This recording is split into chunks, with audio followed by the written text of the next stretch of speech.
दोस्तों नमस्कार। कक्षा 10वीं वाले विद्यार्थियों के लिए 20 में वस्तुनिष्ठ प्रश्न इस वीडियो के माध्यम से बताऊंगा, जो आपकी वार्षिक परीक्षा के लिए इतने मोस्ट इम्पोर्टेंट होंगे। मैं कह सकता हूं आपको 99% इन प्रश्नों को याद कर लेना है। सारे प्रश्नों को, एक भी क्वेश्चनों को आपको नहीं छोड़ना है दोस्तों। ये प्रश्न ऐसे इतने इंपॉर्टेंट प्रश्न है दोस्तों, जो आपकी वार्षिक परीक्षा में 100% आने के लिए बने हुए हैं दोस्तों। देखिए, मैं आपको पहले बता दूं कि सारे जो मैं प्रश्न आपको बताने वाला हूं, ये सभी वस्तुनिष्ठ प्रश्न होंगे। मतलब कह सकते हैं कि ऑब्जेक्टिव टाइप आपके प्रश्न होंगे। और विषय है हमारा संस्कृत विषय के। और ये आदर्श प्रश्न पत्र के तौर पर मैं आपको बता रहा हूँ, जो आपकी परीक्षा 2021-22 के लिए मोस्ट इम्पोर्टेंट साबित होंगे। दोस्तों चैनल को सब्सक्राइब जरूर कर लेना, ताकि आपको इस प्रकार की अपडेट डेली मिलती रहे। कक्षा 10वीं मध्य प्रदेश, और सभी प्रश्नों को आपको हल करना अनिवार्य है। हम बात करेंगे पहले प्रश्न से। ठीक है दोस्तों, देख सकते हैं आप, पहला प्रश्न आपके सामने है। उचित विकल्पम चीत्वा लिखत। इसका मतलब होता है कि उचित विकल्प चुनकर लिखिए। भानुदे इत्यस्मिन् पदे संधि अस्ति। भानुदे में कौन सी संधि है? दीर्घ संधि, अयादि संधि, यण संधि या फिर विरद्धि संधि। तो दोस्तों यहाँ पर आपको एक बात ध्यान रखनी है कि यहाँ जो संधि विच्छेद होगा, भानु धन उदय, ठीक है ना, भानु धन उदय।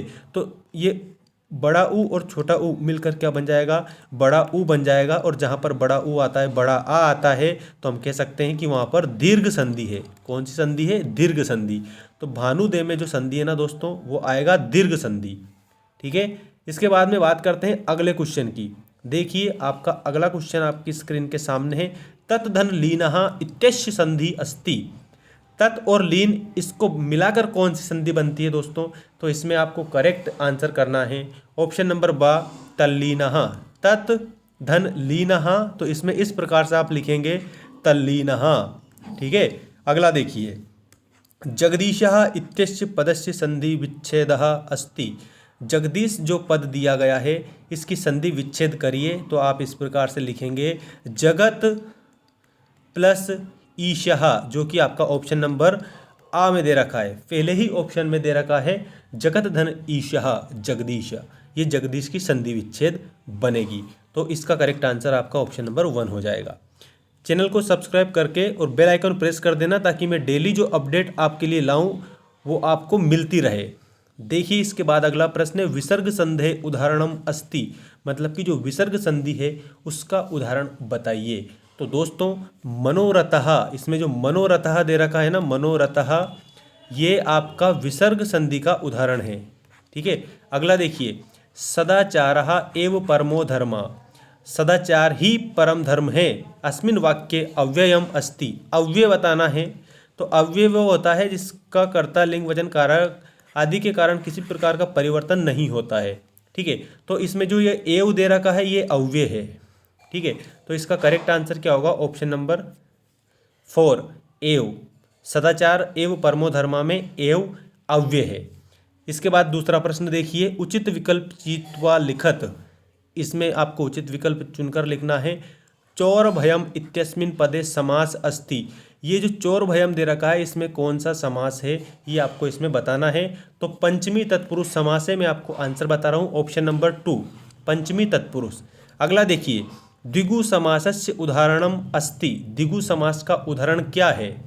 तो सचक्रम पित्रो त्रिभुवनम अनादरः। तो आपका जो खा वाला है, इसका करेक्ट आंसर होगा दोस्तों, द्विगु समास का जो उदाहरण है ना, इसमें आपको ऑप्शन नंबर 2 करेक्ट करना है, त्रिभुवनम। क्या आएगा? त्रिभुवनम। ये द्विगु समास का उदाहरण होता है। इसके बाद बात करते हैं अगले क्वेश्चन की। अगला क्वेश्चन देखिए, अगला क्वेश्चन आपके सामने है। रूपस्य योग्यम इत्यस्य पदस्य समासिक पदम अस्ति। रूपस्य योग्यम इत्यस्य पदस्य समासिक पदम अस्ति। तो इसमें आपको ध्यान रखना है। नेक्स्ट है, देखिए, रूपस्य योग्यम इत्यस्य पदस्य समासिक पदम अस्ति। इसमें आपको समासिक पद बताना है। रूपस्य योग्यम में क्या होगा? तो इसमें करेक्ट आंसर जो है हमारा, इसमें आपको याद रखना ऑप्शन नंबर सा करेक्ट होगा। ठीक है ना, अनुरूपम। अनुरूपम। नेक्स्ट देखिए, प्राचार्य इत्यस्मिन् पदे उपसर्ग अस्ति। जो प्राचार्य जो ये शब्द दे रखा है, इसका उपसर्ग आपको इसमें बताना है। तो उपसर्ग ऐसे शब्द होते हैं जो शब्द के प्रारंभ में लगते हैं। कहाँ पर लगते हैं? शब्द के प्रारंभ में लगते हैं और उसके अर्थ में चमत्कार या परिवर्तन उत्पन्न कर देते हैं। तो आपको प्राचार्य में उपसर्ग बताना है।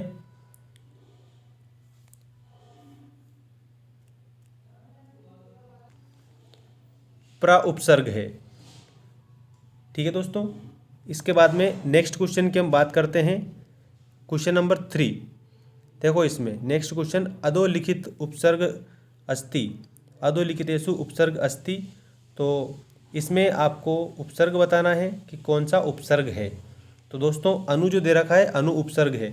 और इसके पहले जो, जिसे मान लीजिए ये जो प्राचार्य शब्द जो हमारा आया था ना, इस प्राचार्य शब्द में कौन सा उपसर्ग है, ऐसे तो आपको याद रख लेना, प्रा उपसर्ग है प्राचार्य में। ठीक है, नेक्स्ट क्वेश्चन देख लीजिए, उचित विकल्प चित्वा लिखत, उचित विकल्प चित्वा लिखत। इसमें द्रक्ष्यति इत्यस्मिन् पदे धातु अस्ति। अब इसमें द्रक्ष्यति में धातु बताना है। 4 ऑप्शन है, द्रक्ष, दा, द्रस और रक्ष। तो द्रक्ष्यति में जो धातु है ना, ये द्रस धातु है। कौन सी धातु है? द्रश धातु है। ये देखने के लिए इसमें यूज होता है। अगला देखिए, अपश्यन इत्यस्मिन् पदे लकार अस्ति। अपश्यन में आपको लकार बताना है। तो अपश्यन की जो लकार है वो आपकी होगी लंग लकार। ठीक है, नेक्स्ट ऑब्जेक्टिव देखिए, लभे इत्यस्मिन् पदे पुरुषः अस्ति। जो लभ है इसमें आपको पुरुष बताना है। ठीक है, तो इसमें आपको उत्तम पुरुष करेक्ट करना है। लभे में क्या है? तो इसमें आपको उत्तम पुरुष याद रखना है। नेक्स्ट देखिए, गच्छानि, गच्छानि इत्यस्मिन् पदे वचन अस्ति। गच्छानि में आपको वचन बताना है। ठीक है, गच्छानि में क्या बताना है? तो वचन बताना है। एक वचन है, द्विवचन है, बहुवचन है या फिर अन्य वचन है। ठीक है, तो इसका करेक्ट आंसर होगा हमारा एक वचन। ठीक है ना, गच्छानि में क्या है? एक वचन है। इसके बाद में अहम अद्य विद्यालयम गच्छामि इत्यस्मिन् वाक्ये अव्ययपदम अस्ति। अहम अद्य विद्यालयम गच्छामि इत्यस्मिन् पदे में आपको क्या बताना है? अव्यय बताना है। अव्यय। अभी एक और प्रश्न पहले आया था कि जिसमें कर्तालिंग वचन कारक किसी कारण भी कोई परिवर्तन नहीं हो। तो इसका करेक्ट आंसर होगा हमारा दोस्तों, याद रखेंगे आप, ऑप्शन नंबर बा वाला, अद्य। ठीक है, अब इसमें जो अद्य दे रखा है ना, इसमें किसी प्रकार का परिवर्तन नहीं होता है। ठीक है, तो ये अव्यय है। अगले प्रश्न देखिए दोस्तों, उचित विकल्प चित्वा लिखत। उचित विकल्प चुनकर लिखिए। याचमानः इत्यस्मिन् पदे प्रत्यय अस्ति।